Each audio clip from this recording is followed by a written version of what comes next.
সংগ্রাম করেছে, রক্ত দিয়েছে, জেল জুলুম রিমান্ডের শিকার হয়েছে আজকে এই আন্দোলন করার জন্য না। কিন্তু সরকারের কোন টনক নড়ছে না।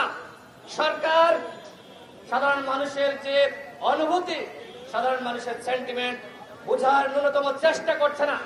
যদি সরকার মানুষের সেন্টিমেন্ট বুঝতে পারত, তাহলে ক্ষমতার চেয়ারে বসার সাথে সাথে শপথ নেওয়ার পরপরই তারা আওয়ামী লীগকে গণহত্যার দায়ে নিষিদ্ধ করত। কিন্তু এখনো পর্যন্ত সরকারের 9 মাস অতিবাহিত হয়েছে, ফ্যাসিস্ট আওয়ামী লীগকে তারা নিষিদ্ধ করার কোনো পদক্ষেপ গ্রহণ করে নাই। আমাদের সভাপতি 2টা জাতীয় সংলাপে বারবার বলার চেষ্টা করেছে, আপনারা আওয়ামী লীগকে নিষিদ্ধ করেন। যখনই আমাদের সভাপতি নুরুল হক নূর এই প্রসঙ্গ তুলেছে, তখন উপদেষ্টারা তাকে থামিয়ে দিয়েছে। তারা বলেছে আজকে এই বিষয়ে কোনো আলোচনা হবে না। তাদের কাছে আমার প্রশ্ন, তাহলে কবে আওয়ামী লীগের নিষিদ্ধের বিষয়ে আপনারা আলোচনা করবেন? এখন যখন যমুনা ঘেরাও করা হচ্ছে, শাহবাগ ব্লকেট করা হচ্ছে, যখন পল্টন অবরোধ করা হচ্ছে, তখন আপনাদের টনক নড়ছে। আপনারা তখন বলছেন জাতীয় সংলাপ। আরে ভাই, জাতীয় সংলাপের কথা তো আমরা একাধিকবার বলেছি। জাতীয় সংলাপের কথা আমরা অসংখ্যবার বলেছি। রাজনৈতিক ঐক্যমতের ভিত্তিতে আপনারা আওয়ামী লীগকে নিষিদ্ধ করুন, কিন্তু আপনারা রাজনৈতিক ঐক্যমত তৈরি করার কোন পদক্ষেপ এখনো পর্যন্ত গ্রহণ করেন নাই। গতকাল আমরা বলেছি 48 ঘন্টার মধ্যে জাতীয় সংলাপ ডেকে আওয়ামী লীগকে নিষিদ্ধ করার সমস্ত পদক্ষেপ গ্রহণ করতে হবে। আমরা সরকারকে শুভবুদ্ধির উদয় হয়েছে এই জন্য ধন্যবাদ জানাই যে আজকের গণমাধ্যমে দেখলাম সরকার জাতীয় সংলাপের উদ্যোগ নিতে যাচ্ছে। কিন্তু কেন এত আন্দোলনের পরে?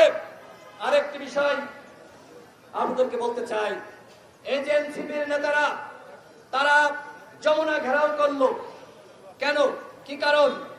আমরা জানি বিএনপির পক্ষ থেকে নিষেধাজ্ঞা দেওয়া হয়েছিল, 144 ধারা জারি করা হয়েছিল। যমুনার আশপাশে শাহবাগে কোথাও কোনো কর্মসূচি পালন করা যাবে না। এর আগে আমরা দেখেছি যারা সাধারণ আন্দোলনকারী ছিল তাদেরকে গরম পানি নিক্ষেপ করে কিভাবে তাদেরকে আহত করা হয়েছে, বিব্রত করা হয়েছে। আমরা এই ধরনের ঘটনাগুলো দেখেছি। কিন্তু আজকে যখন এনসিপি নেতারা যমুনা ঘেরাও করতে যায়, তখন তাদেরকে ওয়াসার পানি খাওয়ানো হয়, তখন তাদের আরাম দেওয়ার জন্য তাদের গায়ে ঠান্ডা পানি ছিটানো হয় সিটি কর্পোরেশনের পক্ষ থেকে। এই যে সরকারের দ্বিচারিতা, এই জায়গায় আমার প্রশ্ন হয় যে আসলে কি এই আন্দোলন সরকার চাপে পড়ে করাচ্ছে, নাকি স্বতঃস্ফূর্ত ভাবে আন্দোলন তৈরি হয়েছে? একমাত্র দল হিসেবে গণ অধিকার পরিষদ স্বতঃস্ফূর্ত ভাবে আন্দোলন চালিয়ে যাচ্ছে আওয়ামী লীগকে নিষিদ্ধ করার দাবিতে। গত 5 ফেব্রুয়ারি আমরা 64 জেলায় স্মারকলিপি দিয়েছিলাম ডিসির মাধ্যমে প্রধান উপদেষ্টা বরাবর, এবং 14 ফেব্রুয়ারি আমরা ঢাকায় সমাবেশ করেছিলাম গণহত্যার বিচার এবং আওয়ামী লীগকে নিষিদ্ধ করার জন্য সরকারকে আহ্বান জানিয়ে। সরকার কোনো ভ্রুক্ষেপ করে নাই। সরকার বরং এই যে আওয়ামী লীগের নিষিদ্ধের আওয়াজ মাঠে রেখে ফায়দা নিতে চাচ্ছে। একদিকে তারা আওয়ামী লীগের পুনর্বাসন করছে, উপদেষ্টারা রিফাইন্ড আওয়ামী লীগ গঠনের সাথে জড়িত বিভিন্ন এম্বাসির সাথে বৈঠক করছে, আন্তর্জাতিক বিভিন্ন কমিটির সাথে বৈঠক করছে। একদিকে গণহত্যার বিচারের নামে তামাশা চলছে। আমরা বলেছিলাম একটি ট্রাইব্যুনালের মাধ্যমে কোনোভাবেই দ্রুত সময়ের মধ্যে বিচার করা সম্ভবপর হবে না। আমরা দেখছি সরকার বিচারের নামে পুতুপুতু খেলছে। আমরা গণহত্যার বিচার চাই, আওয়ামী লীগকে কোনো ছাড় দিতে হবে না। আওয়ামী লীগকে আমরা কোনো ছাড় দিতে পারি না। বন্ধুগণ, এখন নির্বাচনের প্রসঙ্গ আসছে, আওয়ামী লীগ নির্বাচনে অংশ নিবে কি নিবে না? একটি গণহত্যাকারী মাফিয়া দল, খনি দল কোনোভাবে কি গণহত্যার পরে নির্বাচনে অংশ নিতে পারে? বন্ধুগণ, কোনোভাবে তারা নির্বাচনে অংশ নিতে পারবে না।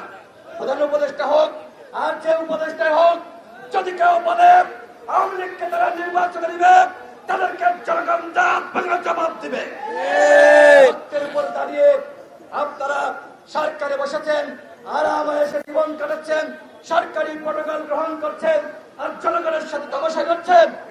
এই তামাশা কিন্তু জনগণ ছুটিয়ে দেবে। বন্ধুগণ, আমার সর্বশেষ কথা জাতীয় সংলাপ আহ্বান করে জাতীয় ঐক্যমতের ভিত্তিতে আওয়ামী লীগকে নিষিদ্ধ করতে হবে এবং আওয়ামী লীগ আগামী নির্বাচন কেন বাংলাদেশে আর কোন নির্বাচনে অংশ নিতে পারবে না, সেটি হবে আমাদের নতুন রাজনৈতিক বন্দোবস্ত। আপনাদের সঙ্গে ধন্যবাদ।